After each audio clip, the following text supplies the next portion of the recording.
चलें स्टार्ट करते हैं। और अब हम करेंगे विलियम मॉरिस। विलियम मॉरिस जो है इसका टाइम पीरियड 1834 से लेके और 1896 है। William Morris 1834 to 1896। डेट्स वैसे इतनी इंपॉर्टेंट होती नहीं है कि आप पेपर में आना है, इनका लिए चांस नहीं है, लेकिन वैसे ज़रा थोड़ा सा आइडिया लेने के लिए, या आपको कभी कोई राइटर भूल जाए कि ये राइटर कहाँ पे था और कौन सा इसका था, तो उसके लिए ये ज़रूरी होता है। इस बंदे के बारे में बड़ा एक बड़ा डिफरेंट प्रोफाइल वाला बंदा है ये। सबसे पहली बात जो इसके बारे में इम्पोर्टेंट है वो क्या है कि ये एक टेक्सटाइल डिज़ाइनर है, ठीक है। और टेक्सटाइल डिज़ाइनर क्यों है? क्योंकि उस ज़माने में मैंने जिस तरह आपको बताया था कि अब टेक्निकल स्कूल्स भी इस्टेब्लिश हो गए हैं, स्कूल एजुकेशन हो रही है। जो स्कूल एजुकेशन पहले इससे एलिज़ाबेथ के दौर से पहले तो स्कूल एजुकेशन ही नहीं थी, उसके बाद टेक्निकल एजुकेशन नहीं थी, और टेक्निकल एजुकेशन भी इसी टाइम पीरियड में स्टार्ट हो रही है जब इंडस्ट्रियल रेवोल्यूशन आ गया। ज़ाहिर बात है उसके बाद इंडस्ट्री के अंदर बहुत से लोगों की ज़रूरत है। तो टेक्सटाइल डिज़ाइनिंग जो है वो, ये टेक्सटाइल डिज़ाइनर है और उसके अलावा नावलिस्ट भी है और पोएट भी है। और नावल इसका बड़ा एक मशहूर है, जो ज़्यादा इसकी डिटेल्स में जाने की ज़रूरत नहीं है, वो इसलिए कि इतना कोई इम्पोर्टेंट राइटर नहीं है, मेजर राइटर्स में से इसका नहीं शुमार होता। और जो इसके लिटरेरी वर्क्स हैं उनको ज़रा थोड़ा सा हम देख लेते हैं। बाकी तो इतने इम्पोर्टेंट नहीं है। जो इसके टेक्सटाइल में ज़ाहिर बात उसमें भी इसका काफ़ी जो है ना इसने काम किया, लेकिन वो इतना इम्पोर्टेंट नहीं है। इसका एक ड्रामा है जो बड़ा ज़बरदस्त है, ड्रामा का नावल, जो कि आपने यकीनन देखा होगा, डेविल्स एडवोकेट। कहीं पे उसका आपने नाम सुना होगा या आपने कहीं पढ़ा होगा। तो द डेविल्स एडवोकेट वो इसका एक नावल था। उसके अलावा इसकी जो पोइट्री इसकी ज़्यादा इसने की है, और अगर आप इसको सर्च आउट करने लगें तो विलियम मॉरिस पोइट के नाम से आपको ज़्यादा नज़र आएगा, आपको उसके नाम से कम नज़र आएगा जो नॉवलिस्ट के नाम से। अच्छा, एक और बड़ी इंटरेस्टिंग बात है, ये जो आप ब्लॉक प्रिंटिंग का पता है ना आप लोगों को, यकीनन आपको पता होगा ब्लॉक प्रिंटिंग का। तो ये ब्लॉक प्रिंटिंग ये इसी बंदे ने शुरुआत की है उसकी, ठीक है। ये एक इंटरेस्टिंग फैक्ट है। और अब जब भी आप अपना इसको विलियम मॉरिस को आप याद रखिएगा। इसकी शॉर्ट स्टोरीज की जो बुक है उसका नाम है golden wings and other stories. Golden wings. और पोएट्री जो है वो आपको पता है कि काफ़ी ज़्यादा पोएम्स होती हैं, तो इसलिए उसके सारों का नाम लिखना जो है वो पॉसिबल नहीं है। और इसका इतना कोई वो रोल नहीं है कि आपको सारी इसकी पोएम्स का पता होना ज़रूरी है, ठीक है। कोई इतना ज़रूरी नहीं है। और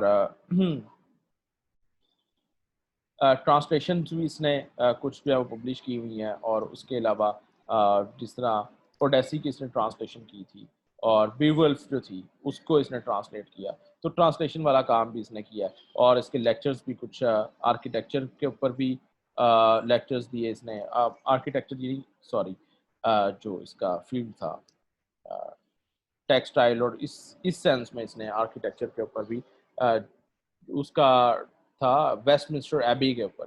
तो वेस्टमिंस्टर एबी के ऊपर जो है ना इसने थोड़े बहुत लेक्चर्स दिए, और आर्ट के ऊपर, जनरली आर्ट के ऊपर इसके लेक्चर्स हैं। तो ये बहरहाल इसके जो है ना वो वर्क्स हैं। कोई इतना ऐसा इसका काम कोई नहीं था कि जिसको बहुत ही शोहरा आफाक किस्म का या वर्ल्ड में इसको किया हो। वो उसकी वजह यही है कि उस वक़्त और बहुत बड़े-बड़े राइटर्स थे, जिसकी वजह से इस तरह के राइटर्स की कोई इतनी वो नहीं बनी, कि आप कह सकते हैं कि इसको इतना फ़ेम नहीं मिला। वर्क्स के नाम बहरहाल आप इसके एक बार देख लीजिएगा, वो काफ़ी ज़्यादा लंबी चौड़ी इसकी वो हैं पोएम्स, तो उनको ज़रा आप एक दफ़ा लिस्ट एक दफ़ा गो थ्रू कर लीजिएगा। आगे आ जाता है जी स्विनबर्न, एल्गरनॉन स्विनबर्न।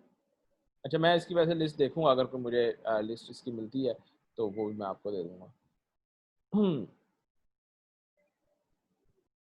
स्विनबर्न जो है इसका पूरा नाम है एल्गरनॉन चार्ल्स स्विनबर्न, और 1837 से मैं जिसका नाम लिख ही देता हूँ,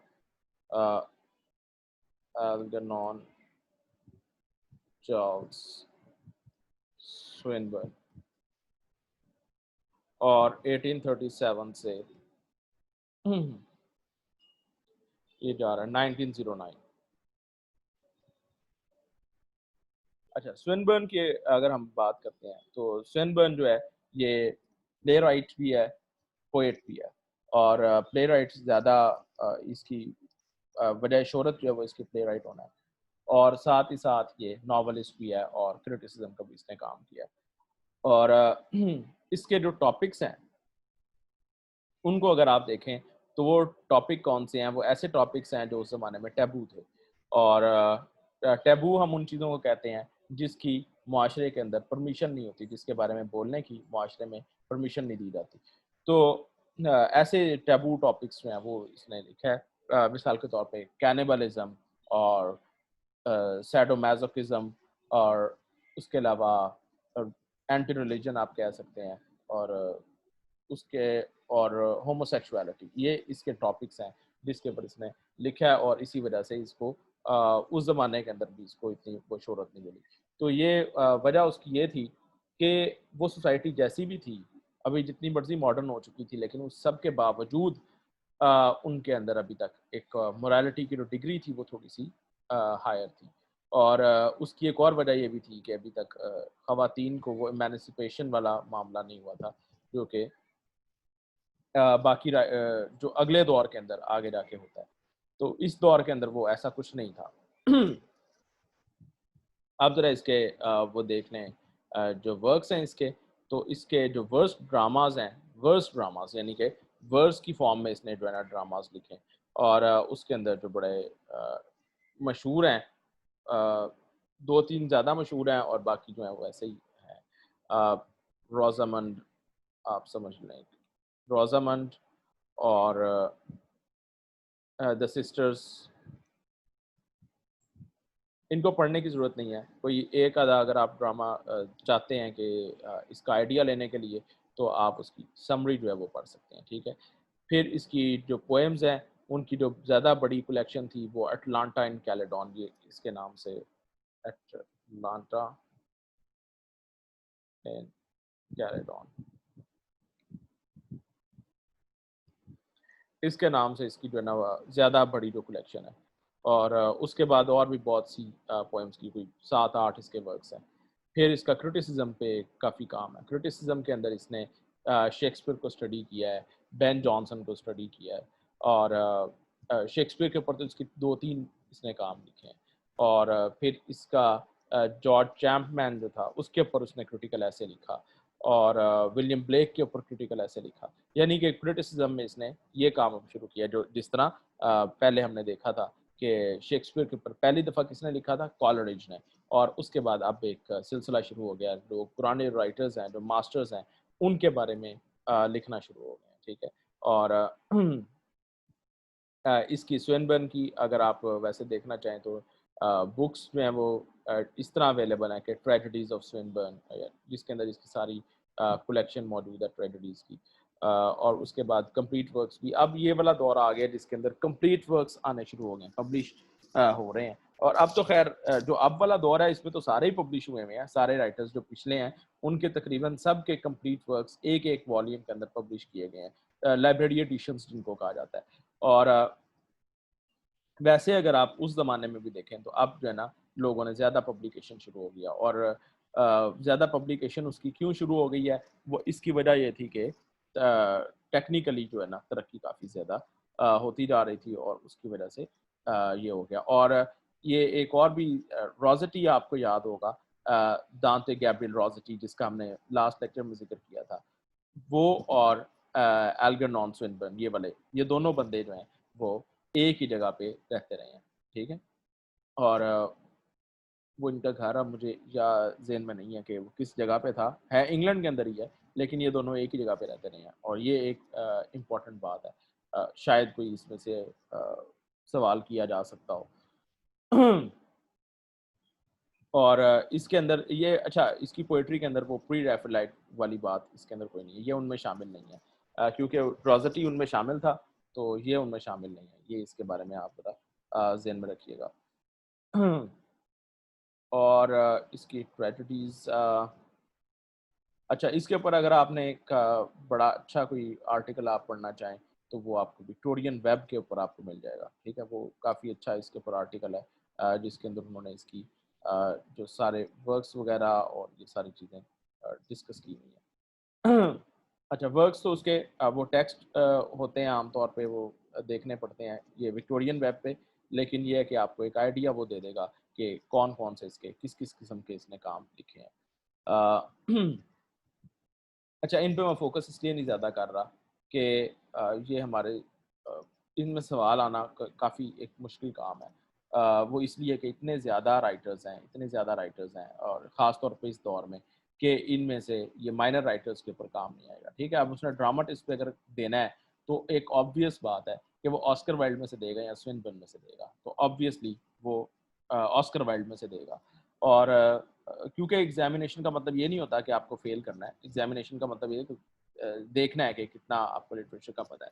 और उसके अलावा अगर आप उसने पोएट्स के तौर पे देखना होगा या नॉवेलिस्ट के तौर पे देखना होगा, तो नॉवेलिस्ट तो यहाँ पे सबसे बड़ा टॉमस हार्डी है और वो आपके कोर्स के अंदर भी है। तो वो टॉमस हार्डी में से पूछेगा बजाए इसके कि वो स्विनबर्न में से देखे, ठीक है? ड्रामाटिस्ट की अगर बात करते हैं तो फिर वो या ऑस्कर वाइल्ड को देखेगा या जीबी शॉ जो है जॉर्ज बर्नार्ड शॉ जो हम बाद में करेंगे उसको देखेगा। तो ऑब्वियस बात है जॉर्ज बर्नार्ड शॉ को देखेगा।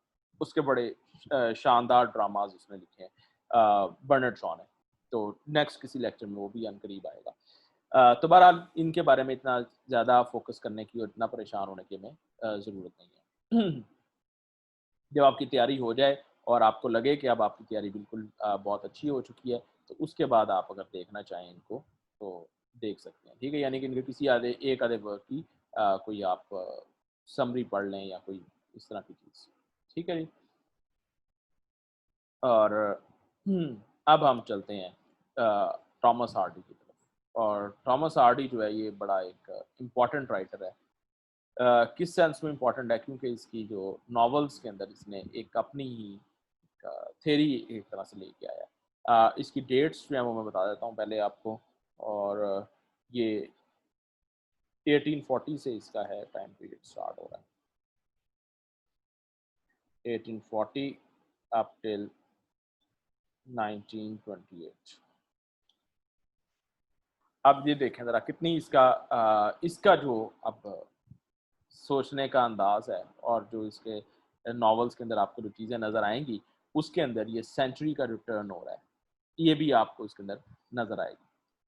मशहूर ये किस लिए है? मशहूर ये इसलिए अपनी ट्रेजेडी की वजह से और ट्रेजेडी इसकी बहुत ही शानदार ट्रेजेडी है। 2 बातें इसके अंदर आपको ज़्यादा नज़र आएँगी। एक तो ये कि इसने अपना ही एक जो इसका ज्योग्राफ़ी है, वो इसने अपनी एक बनाई हुई है अपने नॉवेल्स के लिए और वो वेसेक्स है, जिसके अंदर ये सारे इसके एक्शन जो हैं वो चल रहे हैं, ठीक है? और जो इसका जो वेसेक्स है हार्डी का इसके अंदर आपको साउथ वेस्ट इंग्लैंड और साउथ सेंट्रल इंग्लैंड ये आपको चीज़ें नज़र आएँगी। हैम्पशायर, डेवॉन, सॉमरसेट इस तरह के जो सारे इलाके हैं, डॉर्सेट ये सारे इसने अपने वेसेक्स के अंदर इस्तेमाल किए हुए हैं, ठीक है? और वेसेक्स का ये दिखाया इसने इस तरह हुआ है कि जैसे वो इलाका है जहाँ पे अ, हीथ्स हैं, ठीक है? और हीथ ऐसी जगह होती है बिल्कुल वेस्ट लैंड एक तरह से है, जहाँ पे कोई फसल वगैरह नहीं है और ज़्यादा लोग क्या कर रहे हैं, बकरियाँ चरा के अपना गुज़ारा कर रहे हैं और इस तरह की यानी कि इसने जगह चुनी है अपने सारे एक्शंस के लिए।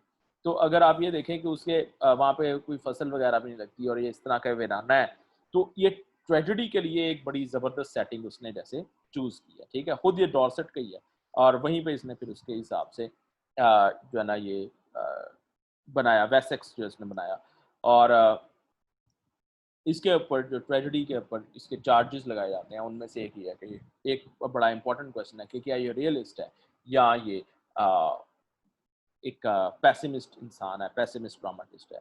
तो वैसे ये रियलिस्ट है, ठीक है? अगर लिटरेरी एतबार से अगर आप देखें तो ये रियलिस्ट है और पेसिमिज़्म इसके नॉवेल्स के अंदर कहीं-कहीं हमें नज़र आती है, वो सीप थ्रू कर रही होती है क्योंकि बहुत ज़्यादा रियलिटी जो है अगर आप उसकी तरफ जाते हैं कि रियलिटी क्या इतनी ही टफ होती है, तो इन सम ways yes, reality is very tough और कुछ लोग जो गिफ्टेड हैं या जो जिनके पास एक अच्छा एनवायरनमेंट इनको मिल गया या लाइफ उनकी अच्छी गुजर रही है, तो वो it is by stroke of good luck. यानी कि गुड लक जो है वो कम होती है और बैड लक ज़्यादा होती है, ये असल में इसका नज़र आता है। और इसकी अगर आप टेल ऑफ वो रिटर्न ऑफ द नेटिव है उसका अगर आप बिल्कुल शुरू में प्रेफेस देखें तो उसमें इसने पोइट्री भी थोड़ी सी लिखी हुई है, वैसे पोइट्री भी करता रहा है ये, तो उसके अंदर इसने जो है पोइट्री की है, वो अब मुझे लाइंस एग्जैक्ट जो है वो भूल गई हैं, लेकिन उसके अंदर ये ज़रूर कहता है कि जो मेरी मिजरीज़ हैं ये मेरी बहुत ही करीबी और बहुत ही बिलावेड हैं, और बल्कि मैं इनका बिलावेड हूँ, और जब भी मैं इनको छोड़ के जाता हूँ, बड़ी मुश्किल से मैं इनको छोड़ के जाता हूँ, लेकिन ये मेरा पीछा ही करती रहती हैं। तो इस तरह उसने देखा है रियलिटी को, और हर बंदे का देखने का अंदाज अपना है रियलिटीज़ के बारे में। और इसकी किसी ज़माने में मेरा बड़ा फेवरेट राइटर्स था, और मैंने इसके तकरीबन सारे जो इसके नॉवेल्स हैं वो सारे पढ़ लिए कि भाई देखा जाए। इसकी ट्रेजेडी का कॉन्सेप्ट बहरहाल मुझे तो बड़ा रियलिज्म बेस्ड लगता है। मुझे ये ऐसा नहीं फील होता कि ये पेसिमिस्ट है। और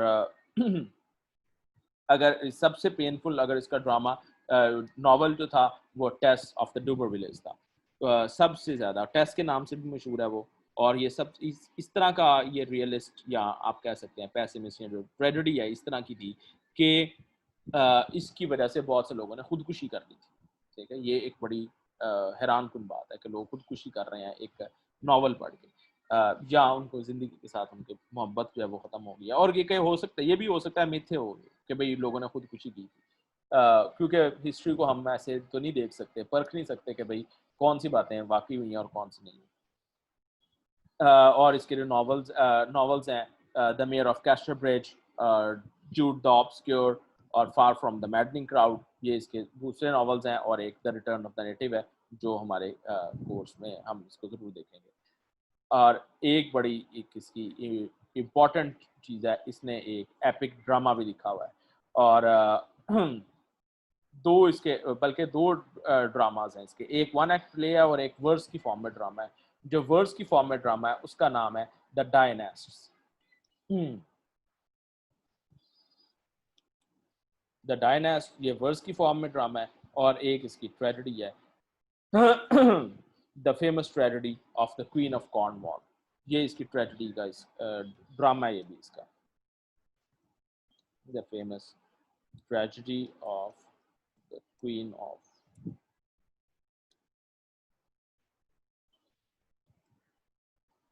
अच्छा, और इसके ड्रामा के बारे में मुझे नहीं पता था कि ये इसने कोई ड्रामा भी लिखा हुआ है, शायद मैं वो भी पढ़ लेता तब, लेकिन ये मुझे रिसेंटली बिल्कुल पता लगा जब यूनिवर्सिटी में एक हमारा कोई कॉन्फ्रेंस थी, और उसके अंदर जो है ना एक हमारे बड़े बहुत सीनियर प्रोफेसर थे, उन्होंने डिस्कस किया कि उनका नाम भी मेरे जहन से निकल गया विलियम पता नहीं क्या उसका नाम था। तो उन्होंने डिस्कस किया कि हार्डी के जो नॉवल जो ड्रामा है हार्डी का, तो मज़े की बात है पूरे हॉल में से किसी ने भी वो हार्डी का ड्रामा नहीं पढ़ा हुआ था, वो अकेले बंदे ने पढ़ा हुआ था।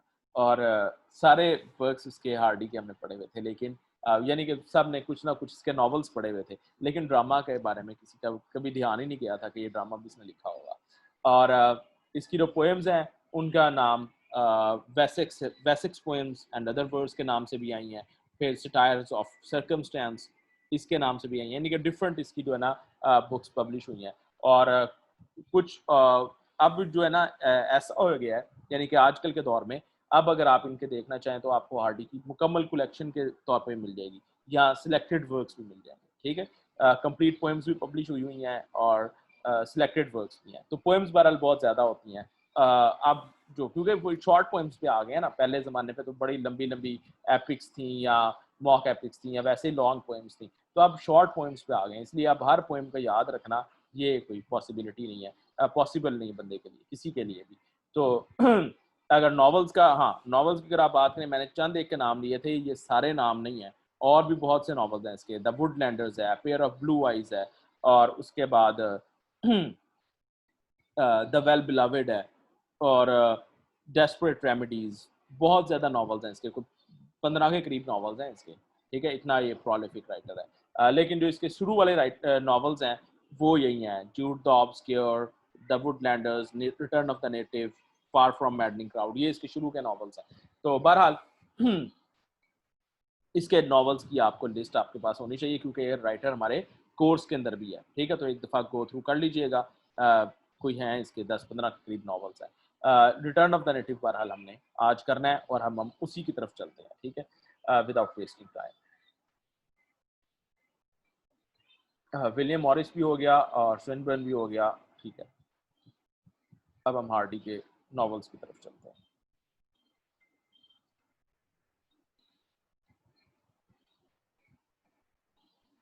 रिटर्न ऑफ द नेटिव की अगर आप स्टोरी आपके जहन में हो, तो पहले इसके कैरेक्टर्स को हम थोड़ा सा देख लेते हैं कि कैरेक्टर्स इसमें कौन कौन से हैं, और हो सकता है आपको, मेरा ख्याल है कि आपको याद होने चाहिए।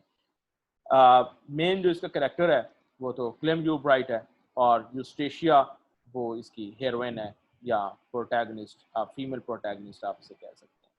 और स्टोरी जो टेक प्लेस हो रही है ये एक हीथ है, और वेसेक्स का हीथ है। एग्डन हीथ इसका नाम है, एग्डन हीथ। एग्डन हीथ, एग्डन हीथ के बारे में एक जो बड़ी इंटरेस्टिंग बात ये बताता है हमें शुरू में बिल्कुल इंट्रोडक्शन के अंदर, कि एग्डन हीथ जो है ये एक बिल्कुल लिविंग क्रीचर है, और अपने सॉइल के ऊपर इसको प्रोग्रेस बिल्कुल पसंद नहीं है, सिविलाइजेशन के ये बिल्कुल अगेंस्ट है, और जो बंदा भी इसके खिलाफ एक्ट करने की कोशिश करता है ये उसको सजा देता है। यानी कि यहाँ पे हार्डी का हमें ट्रेजेडी का जो कॉन्सेप्ट है वो हमारे सामने आता है कि इस ट्रेजेडी से एस्केप मुमकिन नहीं है, क्योंकि ये जो हमारे बड़ी सिविल जो एग्जिस्टेंस है उसके अंदर इसको सी दिया गया जैसे, और जो हमारा एनवायरनमेंट है यानी कि नेचर जो है वो भी हमारे फेट के साथ मिल के हमें क्रश करने के लिए हर वक्त जैसे तैयार बैठी हुई है, ठीक है। और इस नावल के अंदर तकरीबन ऐसा ही होता है।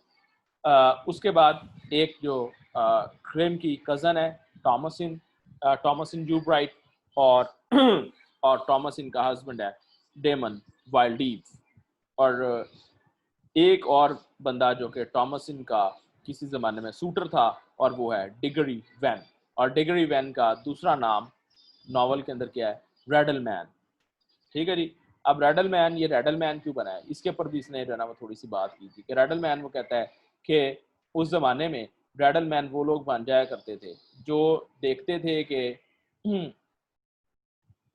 ज़िंदगी के अंदर जब उनको किसी को जिस तरह उसने प्रपोज किया था, और ज़िंदगी में जब उनको कुछ नहीं मिलता तो उसके बाद वो फिर सज़ा के तौर पे भी रेडल मैन बन जाया करते थे, ठीक है। तो ये बंदा सज़ा के तौर पे रेडल मैन बना हुआ है, और हर वक्त हीथ के अंदर ये मौजूद रहता है, और ये देखता रहता है कि किसी तरह टॉमसिन के जो इंटरेस्ट हैं उनको सेव करता रहूँ मैं, ठीक है। ये इसका हर वक्त का एक काम है जो ये हर वक्त सर अंजाम देता रहता है। उसके अलावा जो एक और कैरेक्टर है वाइल्डीव, एक कैरेक्टर है जो कि एक नेगेटिव कैरेक्टर आप कह सकते हैं, और वो इसलिए इस सेंस में नेगेटिव है कि वो एक lady killer sort of person है, और अपने इलाके में उस जैसा पहले तो कोई था ही नहीं, क्योंकि वो एक 3 वुमेन के नाम से उसने एक सराय जो है वो खोली हुई है, और उस सराय के अंदर ये साथ वो भी है, पब भी है, और टॉमसिन को सॉरी टॉमसिन से पहले ये यूस्टेशिया के साथ भी इसका ताल्लुक था, और वो चाहता था क्वाइट वुमेन, यस 3 वुमेन नहीं, क्वाइट वुमेन के नाम से है, थैंक यू। और क्वाइट वुमेन, क्वाइट नहीं क्वाइट, QUIET, क्वाइट वुमेन यानी कि खामोश औरत, और वहाँ पे इसने अपनी एक सराय जो है वो खोली, और साथ उसके बार है जिसके अंदर ये सारे इकट्ठे होते हैं। और यूस्टेशिया जो है यहाँ पे किस वजह से आई है, यूस्टेशिया अपने ग्रैंडफादर के साथ यानी कि अपने नाना के साथ रहती है, जो कि एक ओल्ड सी कैप्टन है, और यहाँ पे किस वजह से ये कि इसके जो फादर और मदर दोनों जो है उनकी डेथ हो चुकी है, और उसके बाद यूस्टेशिया यहाँ पे रहती है, इनके साथ रहती है अपने नाना के साथ, और ये अपनी ज़िंदगी के साथ सेटिस्फाइड नहीं है अपनी ज़िंदगी से। और क्यों सेटिस्फाइड नहीं है, क्योंकि उसका ये ख्याल है कि एग्डन हीथ जो है वो एक बड़ी ओल्ड और ऑड प्लेस है, और ये इस जगह के काबिल नहीं है, और इसलिए उसको ये जो है ना बिल्कुल पसंद नहीं आया और वो वहाँ से एस्केप करना चाहती है। और उसको एस्केप का एक ही रास्ता नज़र आया और वो है वाल्डीव के। अगर किसी तरह वाल्डीव के साथ उसका अ, ताल्लुक बन जाता है या वाल्डीव से उसकी शादी हो जाती है, तो शायद वो ज़िंदगी को किसी तरह और जगह पे जाके गुज़ार सकता है। लेकिन मालदीव जो है वो एक बड़ा तेज़ तर्रार और शातिर किस्म का बंदा है और वो यूस्टेशिया से उसको मोहब्बत वाली कोई बात नहीं है और यूस्टेशिया को भी उससे एज सच कोई मोहब्बत नहीं है, लेकिन असल में अपना टारगेट उसका कुछ और है। और उसके बाद ये अभी इनका फ्लर्ट जैसी आप कह सकते हैं कि सिचुएशन है। और बहुत से जो क्रिटिसिज्म की जाती है यूस्टेशिया के कैरेक्टर पे और यूस्टेशिया को पता नहीं क्या कुछ लोग समझते हैं। बहरहाल ऐसी कोई लिटरेचर के अंदर हमें इस तरह की जजमेंट्स पास करनी नहीं चाहिए। मॉरलिटी को जिस तरह हम देखते हैं और मॉरलिटी जो है वो हर बंदे की एक अलग उसकी डायमेंशन भी होती है, उसकी प्रॉब्लम्स हो सकती हैं, हर बंदे की प्रॉब्लम्स हैं। जिस तरह यूस्टेशिया की ये प्रॉब्लम है कि वो इस इलाके के अंदर मिसफिट है, ठीक है, पढ़ी लिखी औरत है और उस पढ़ी लिखी बल्कि लड़की है अभी, और पढ़ी लिखी लड़की के लिए वहाँ पे कोई ना कोई एंटरटेनमेंट का सोर्स है और ये सारे मजदूर किसान किस्म के लोग हैं जिनके दरमियान उसको ला के रख दिया उसके नाना ने। और वजह उसकी क्या है कि वो समुंदर के करीब रहना चाहता था और यहाँ से समुंदर करीब है, इसलिए उसका नाना जो है वो यहाँ पे आ गया। वो चाहती थी हम किसी अच्छे इलाके में रहें, यानी कि बाथ का इलाका है जहाँ पे समुंदर वहाँ भी है और वहाँ रह सकते हैं, लेकिन वो फिर उसकी जो फाइनेंशियल सिचुएशन है उसके नाना की वो इस तरह की नहीं है। और कैप्टन वाई इसका नाम है। जो इसका नाना है उसका नाम कैप्टन वाई है। और जो क्लेम यू ब्राइट है इसकी मदर का नाम मिसेस यू ब्राइट है, ठीक है। और थॉमस यू ब्राइट वो भी इनकी वो इसकी कज़न है क्लेम की। अब जो स्टोरी है इसके अंदर, अब वो आपने यकीनन इसकी पढ़ ली होगी और ट्रेजेडी के अंदर अब इसकी जो अहम पॉइंट्स हैं वो क्या है। एक तो ये कि स्टोरी जो है वो कहाँ पे एक्ट की जा रही है, ठीक है, एन एक्ट कहाँ हो रही है, तो वो एक्डन हीथ है। वाइल्डीव सॉरी वो जो है रिडल ब्रैडल मैन, उसका पूरा नाम जो है वो क्या है, वो डिग्री वैन है और उसका काम ये है कि वो सारा वक्त उधर फिरता रहता है। और एंड पे जो डेथ्स होती हैं उनमें यूस्टेशिया की भी डेथ है और वाइल्डीव की भी है, और यूस्टेशिया और वाइल्डीव दोनों डूब के मरे हैं, ठीक है। और वो किस वजह से कि एक टोरेंशियल रेन है जिसके अंदर सैलाब आता है और बरसाती नाले भर जाते हैं और ये उसमें से किसी में डूब के मर जाते हैं। और थॉमसिन जो है उसकी at the end of the novel शादी किससे होती है, वाइल्डीव से हो जाती है, ठीक है। और थॉमसिन की जो बेटी है उसका नाम पता है किसी को?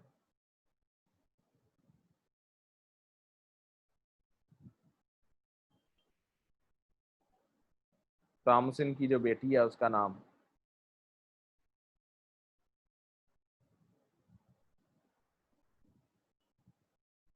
किसी को नहीं पता? यूस्टेशिया, यस, गुड। यूस्टेशिया उसका नाम रखा गया जो थॉमसिन की बेटी है। और किस वजह से रखा गया ये मुझे नहीं पता। तो ये एक मजेदार जो है ना वो बात है, यानी कि मजेदार फैक्ट है। और और इसके अलावा हाँ, जो इसकी मदर है, क्लेम की जो मदर है वो किस वजह से मरती है, उसकी डेथ होती है। मिसेस यू ब्राइट की जो डेथ है वो किस वजह से होती है, वो एक सांप के डसने की वजह से होती है, ठीक है। और at the end of the novel T adder सांप ही होता है। और क्लेम जो है ये एंड पे अंधा हो जाता है और क्लेम जो है वो चाहता है कि वो यहाँ से यहाँ पे आके स्कूल इस्टेब्लिश करे, अपने इलाके के अंदर स्कूल इस्टेब्लिश करे और लोगों को अपलिफ्ट करे। जबकि यूस्टेशिया ये चाहती है, जो कि इसकी वाइफ बन जाती है बाद में, और यूस्टेशिया ये चाहती है कि वो इसको लेके पेरिस वापस चली जाए, ठीक है। और यानी ये पेरिस से आया है और पेरिस उसकी माँ ने इसको पढ़ने के लिए भेजा था और वहाँ पे रहने के बाद ये पढ़ता भी रहा, वो वहाँ पे एक ज्वेलर के पास ये काम भी करता रहा और एट द एंड ये वापस आ गया। और इसकी मदर का ये ख्याल है कि इसको यहाँ पे नहीं रहना चाहिए क्योंकि ये इलाका इसके शायान शान नहीं है। बिल्कुल वही बात है जो कि यूस्टेशिया सोचती है।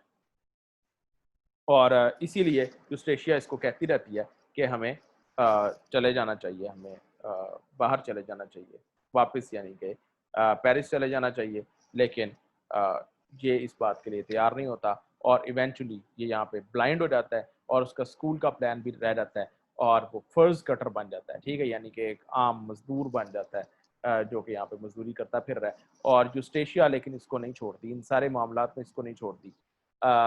उसकी यानी कि बेशक वो ब्लाइंड हो जाता है और बेशक वो मजदूरी करने लग पड़ा है, उसके बावजूद वो इसे नहीं छोड़ती। लेकिन जब क्लेम की मदर की डेथ होती है तो उसको ये लगता है कि यूस्टेशिया ने मेरी माँ के लिए दरवाज़ा नहीं खोला था। ये मैंने उसी वक्त बता दिया था कि थॉमसिन ने उसका अपनी बेटी का नाम यूस्टेशिया क्यों रखा, मुझे नहीं पता कि क्यों रखा है। तो बहरहाल क्या मैं बात कर रहा था, हाँ जी। और ये इसके बारे में इम्पॉर्टेंट जो फैक्ट्स हैं जो आपको पता होने चाहिए, टेक्स्ट के अंदर जो बातें लिखी हुई हैं। और अच्छा एक और बात, ये डिगरी वैन जो है, जो रेडल मैन है, वो पहले क्या था, पहले वो डेयरी फार्मर था, ठीक है, डेयरी फार्मिंग का उसका काम था और उसके बाद उसने उस काम को छोड़ दिया और रेडल मैन बन गया क्योंकि उसको मोहब्बत में नाकामी हुई थी। ठीक हो गया जी। और और इसके अलावा कोई ऐसी बात मेरे ज़हन में नहीं है जो इस नावल के बारे में। और आपको यूस्टेशिया का कैरेक्टर आपको मेरा ख़्याल है पता ही होगा, और अगर नहीं पता तो थोड़ा-सा उसको आप सर्च आउट कर लीजिएगा। इम्पोर्टेंट कैरेक्टर है यूस्टेशिया का। और इसके अलावा अ, जी बस यही है। और इसमें कोई ऐसी ख़ास है, और फर्स्ट मीटिंग जो होती है यूस्टेशिया की और क्लेम की, जो फर्स्ट रियल मीटिंग है, वो एक मम्बलिंग वाले सीन में होती है, जब वो इसके घर ड्रामा परफॉर्म करने के लिए चली जाती है और एक नाइट बनी होती है, ठीक है, और वो नाइट का यानी कि करैक्टर परफॉर्म कर रही होती है, और वहाँ पे फिर जब ये बाहर आके खड़ी होती है तो पीछे उसके क्लेम आता है और वो हैरान रह जाता है कि ये एक खातून है जो कि सारा करैक्टर जिसने प्ले आउट किया। तो ये इनकी सारी जो है ना वो डिटेल्स हैं। और आज भी टाइम हमारा ओवर हो गया है और जो काम मैंने सोचा था वो सारा कुछ नहीं हो सका। बहरहाल इंशाल्लाह मंडे को अच्छा अब आपकी लिंग्विस्टिक्स की क्लास होगी और